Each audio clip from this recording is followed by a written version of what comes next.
morning, here's top news newsletter starting with headlines. Jafari coercive measures led to inefficiency of UN measures to improve humanitarian situations in Syria.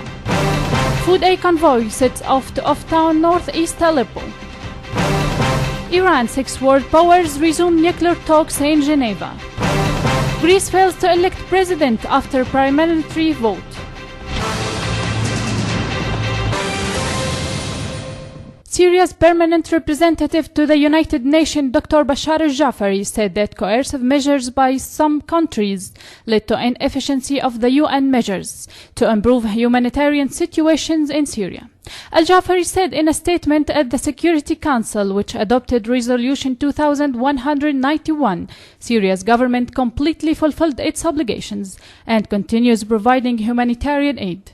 Terrorism, non-cooperation with the United Nations Office for the Coordination of Humanitarian Affairs, lack of finance and coercive measures by some countries led to inefficiency of the UN measures to improve humanitarian situation in Syria, Al-Jafari asserted.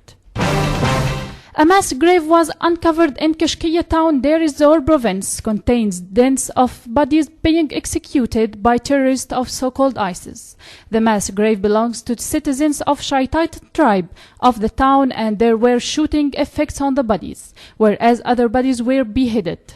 The grave was uncovered by locals who returned to their village after 4 months being forced to leave. ISIS terrorists perpetrated on 2003 August a massacre against the local of Greenwich village, some 90 kilometers to the east of Kashkiya town.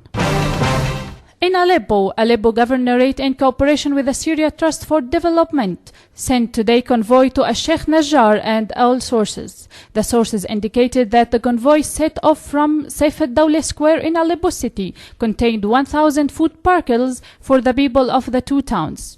Aleppo Governor Dr. Muhammad Marwan Al-Ailabi told reporters that the governorate had sent several convoys to the two towns after restoration of stability and peace to them to meet people's need. The governorate is keen to offer support and facilitate to circle working in a humanitarian field in order to guarantee the delivery of aid to people in need and to those affected by the ongoing crisis, the governor asserted. A European Union court has ruled that Palestinian resistance movement Hamas be removed from the bloc's terrorism backlist. The General Court of the European Union said that the General Court finds that contested measures are based not on acts examined and confirmed in decisions of competent authorities. The court said that its ruling doesn't imply any substantive assessment of the question of the classification of Hamas as terrorist group. The freeze on Hamas funds will also temporarily remain in place for 3 months pending any appeal to the EU. Representatives from Iran and 6 world powers launched a new round of talks over Tehran nuclear program in the Swiss city of Geneva. The plenary session between Tehran and the group of 5+1 aims to hammer out a final agreement to end over a decade of impasse over Tehran nuclear issue. The talks are held at the level of Deputy Foreign Ministers and experts. Deputy Secretary General for the EU External Action Services, Helka Shemd, has also joined the negotiations after Iran-US bilateral meeting on Monday. Araghchi had expressed satisfaction with the first session of talks with America. This is the first round of talks after the parties decided to extend for 7 months a self-imposed deadline for signing comprehensive agreement on Tehran's civilization nuclear work.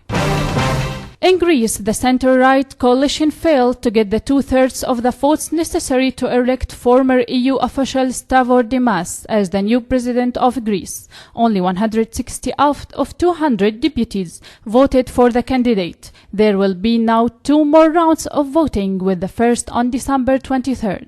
And the second requiring only 180 to endorse a new candidate.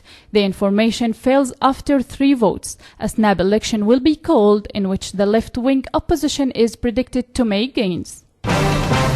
That's all for today. Thanks for joining us. I'm Nibal Hneidi. Good night.